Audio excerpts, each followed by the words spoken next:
Hi hello. അപ്പോൾ ഇതൊരു second പാർട്ടാണ് കേട്ടോ. അപ്പോൾ ദേ നമ്മൾ ഫുഡൊക്കെ ഇവിടെ റെഡിയാക്കിയിട്ടും കണ്ണു വരുന്നില്ല കേട്ടോ കഴിക്കാൻ. അങ്ങനെ വല്യമ്മ വിളിച്ച് ലാസ്റ്റ് അവസാനം ദേ വന്നിട്ടുണ്ട്. ബ്രെഡും ചിക്കൻ കറിയും കൂടെ കഴിക്കുന്നുണ്ട്.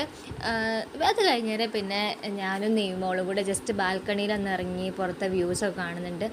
ഫുൾ ബിൽഡിങ് ഹൈലൈറ്റ് ഒക്കെ ആട്ടോ കാണാണ്ടാവുക. പിന്നെ അതേ ഞങ്ങളെല്ലാവരും കൂടെ ഇങ്ങനെ ഡൈനിങ് ഹോളിൽ നിലത്തിരുന്ന് ഫുള്ള് കഥ പറച്ചിലായിരുന്നു. അതിനിടയിൽ കൂടെ വല്യമ്മ ഓരോ സ്നാക്സൊക്കെ തരുന്നുണ്ട് കേട്ടോ. ലേസ് തരുന്നുണ്ട്, പിന്നെ അതിൻ്റെ കൂടെ കരിക്കിൻ്റെ ജ്യൂസ് ഉണ്ടായിരുന്നു കേട്ടോ. അപ്പോൾ അത് തരുന്നുണ്ട്. ഞാൻ അത് കൊണ്ടുപോയിട്ട് കണ്ണൂന് കൊണ്ട് കൊടുക്കുന്നുണ്ട്. അപ്പോൾ അതേ ബ്രെഡ് കൊടുത്തതിൻ്റെ പുറമെ വീണ്ടും ഇതോ എന്നുള്ള ഭാവത്തിൽ തന്നെ നോക്കുന്നുണ്ട് കേട്ടോ.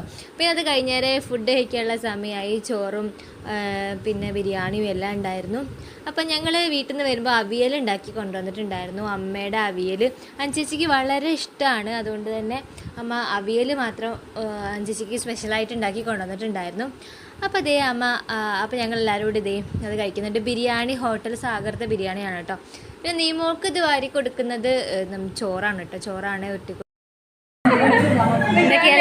എന്തൊക്കെയാണ് ചേച്ചി? ബീട്രൂട്ട് ഉണ്ട്, ഷീജ ചേച്ചി ഉണ്ടാക്കിക്കൊണ്ടുവന്ന കോഴിക്കോടൻ അവിയലുണ്ട്, ഇത് മീൻകറി ഞാൻ കുറച്ചേ എടുത്തുള്ളൂ, പിന്നെ സാലഡ് ഉണ്ട്, ചോറുണ്ട്. ഓക്കെ